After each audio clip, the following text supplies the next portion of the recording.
সারা জীবন তোর ঘরে বসে খাওয়াইতেছি, 10 বছর ধরে তোর পড়াশোনার পিছিয়ে টাকা খরচ করতেছি, তারপরে তোর লজ্জা শরম নাই? সারাদিন পড়াশোনা বাদ দিয়ে খালি বন্ধুদের সাথে আড্ডা দিয়ে বেড়াস। এইভাবে আড্ডা দিয়ে বেড়াইলে তো পরীক্ষাতে ফেল করবি। পড়াশোনা করবি না সেটা আগে কইলেই তো হইতো, কমসে কম আমার এতগুলো টাকা নষ্ট হইতো না। তোর মতো পোলা যেন কারো ঘরে জন্ম না হয়। যা বের হ আমার বাসা থেকে। আবার টাকাই রসুস কেন? বের হ। তোর মতো পোলা থাকার চাইতে না থাকাই ভালো।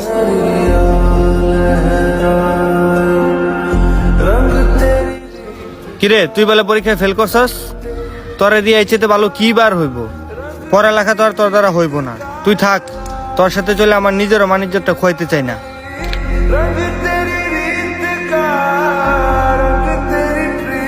তোমার সাথে রিলেশন রাখা আমার দ্বারা আর পসিবল না। এই রেজাল্ট নিয়ে তুমি ফিউচারে কি করবা? যার ফিউচার ভালো না তার সাথে আমি রিলেশন রাখতে পারবো না।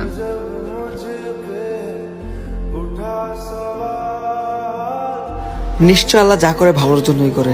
আল্লাহর উপর ভরসা রাখ।